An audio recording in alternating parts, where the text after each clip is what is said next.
Thank you all so much for coming today. It's so great to see so many faces in the audience, and what a beautiful day. And thank you, Rebecca, for being here to talk about your book. Thank you. Annika's not 100% well. I'm not. I normally have a better radio voice than this.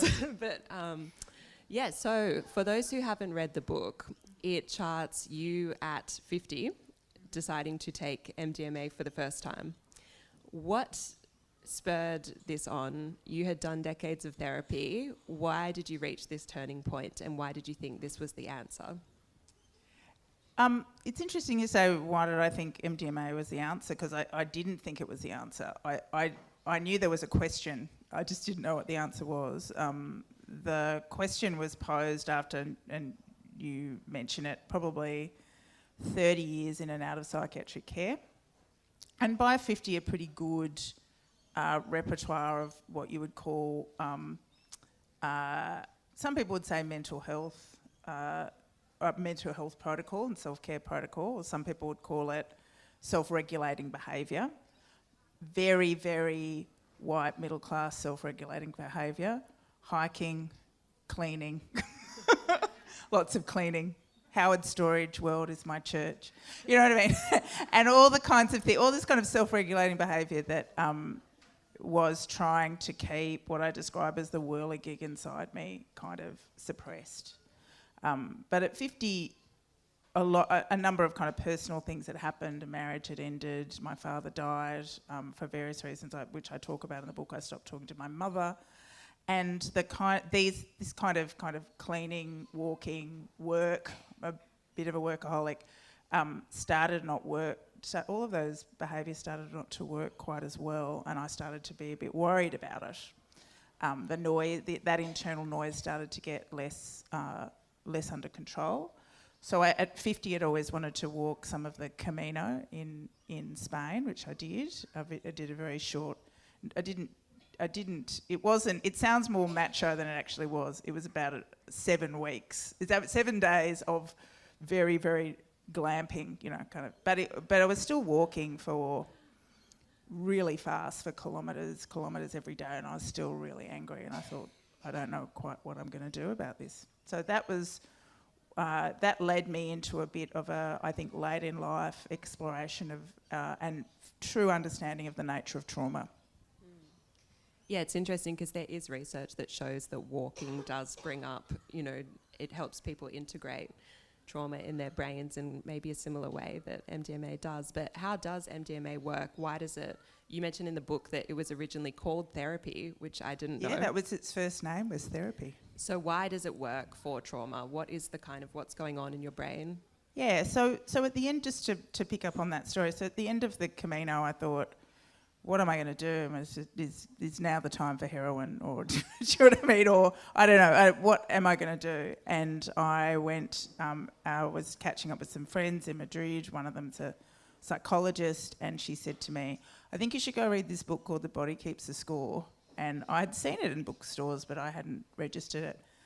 And then kind of ordered it and read it, almost in one sitting. And in that, he talks about psychedelics, but particularly MDMA, as being particularly effective for trauma-persistent PTSD. And that was intellectually interesting to me, but not practically interesting at that stage, Annika, because I just thought, well, I'm just trying to learn about trauma. Because if you had said to me, oh, you've had a traumatic childhood, I'd say no. It was a bit difficult, but I wouldn't have described it as traumatic. I should have picked it up, because every time I would tell childhood stories at dinner parties that I thought were funny, everybody would be like, these stares in their faces, and so clearly something is happening. So anyway, so I started reading books about trauma, and all of them talk a bit about psychedelics, and particularly MDMA. Why is it useful? Well, what it does is it basically takes your amygdala offline. So the amygdala is a part of your brain that manages the fight or flight response. For people with particularly complex childhood trauma, it's just on all the time. And you're in a state of hypervigilance constantly, even though the threat to you is gone, but you live the threat. And what it does is it cloaks it in just a beautiful, really pure MDMA. Having never taken ecstasy, I know there's lots of different things in ecstasy theoretically, but the MDMA I took was pure MDMA. It basically cloaks that amygdala in a beautiful cocktail of things like oxytocin and serotonin and all the rest of it. So what it allows you to do is, because the other thing is memory, deep embedded memory, is also connected to the amygdala. So what you're able to do is live, relive, remember things that previously had happened to you that were connected to your trauma, and you can do it in a way where you don't kind of push those memories away. One of the psychiatrists who's doing one of the really excellent clinical trials, there's lots of them around Australia, for people who have treatment-resistant PTSD who were in the floods in the Northern Rivers. So he's doing a big project sponsored by the federal government with them. He said it's like you've got an attic full of all your fears and the MDMA allows you to open the door and shine a torch around it. So that's what allows you to do without freaking out. So it's quite powerful. And of course, while the drug is in your system, it's a lot of fun. It's just the next day when it's out of your system and you've got all these memories and you've now got to integrate them and you've now got to start to think about them in meaningful ways, and that can be quite difficult. Yeah, you mentioned in the book that the underground therapist who you ended up being connected with said that she only works with certain types of clients. What were some of those kind of parameters that she had? So she is particularly... So the clinical trials show that MDMA can be most effective for treatment-resistant PTSD. And she would say there's two important elements to that. You have to have at least sought some treatment, potentially conventional treatment or something. So if you're completely new to talk therapy or you have no real intellectual or real understanding of what happened to you, I think to do this and to come to terms with that would be very difficult. So she likes somebody, so the fact that I said I've done 30 years of psychiatric care and it's not working anymore was very important. And the part of the post-traumatic part is really important. She doesn't work with people who are in insecure housing, for example. So in the conversations we've had, she said obviously in the Northern Rivers there are tons of people who've been through a lot of trauma, but they're still in leaky houses, you know. And as much as she'd like to work with them, she thinks it's not, you know, you're to be safe and secure in your life as much as you possibly can be. Because for me, those 3 sessions were like I was psychologically unravelling and had to find a way to re-ravel myself, if that's a word. I don't know how you would do that, how you would unravel if you were in, there was all these other, you know, truly uncertain things in your life. I think it could be quite dangerous.